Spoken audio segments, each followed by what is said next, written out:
campaigns are expensive, so we were trying to come up with the ultimate sampling aircraft or something. And we came up with Wally, and it's sort of competing with the previous group, but I would say make the argument that it's a little bit better because you're going to avoid any animal abuse allegations.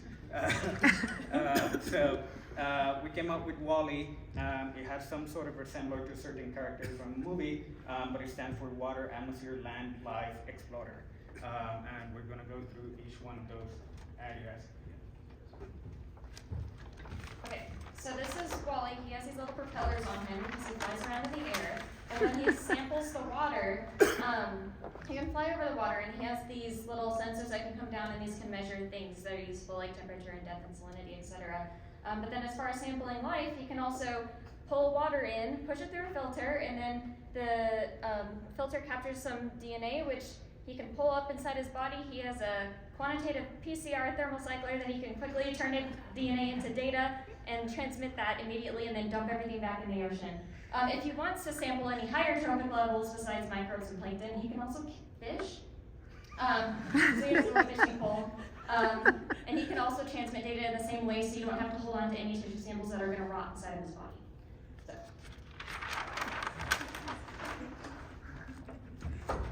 So me and Asisha are the ones who are in charge for the atmospheric component. So yeah, we have like air quality sensors, like cost-effective air quality sensors, which can measure the PM 2.5 that gets sucked in. So these are like filter-based small instruments installed in Wally. And yeah, so you get real-time PM 2.5, black carbon, organic carbon, etc. measurements from that. So in addition to the chemistry, we can also measure some dynamical variables in the atmosphere, including wind speed, wind direction, temperature, humidity, etc. Also, it can fly inside clouds and measure cloud droplet number concentrations, cloud droplet sizes, ice crystal sizes, shapes, etc.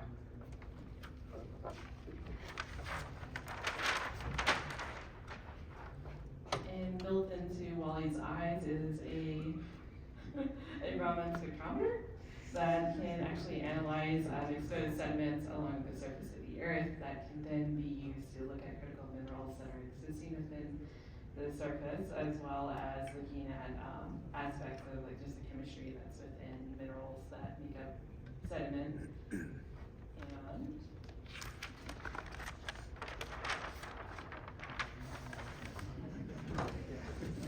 Yeah, and of course, if we have Wally, we need EV. So we have ReCV, which is basically the receiving module that takes in all the information data collected by all the many Wallies that we're going to deploy, and she processes everything and saves it very efficiently.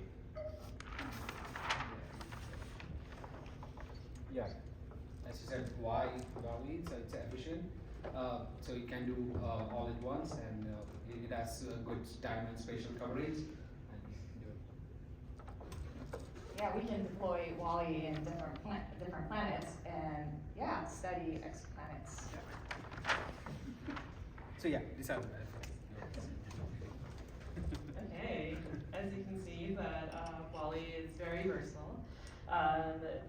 These are very beneficial for understanding air quality, climate change impacts, thinking about ocean warming, pollution, ecosystem health, and also can reach a broad audience through science education.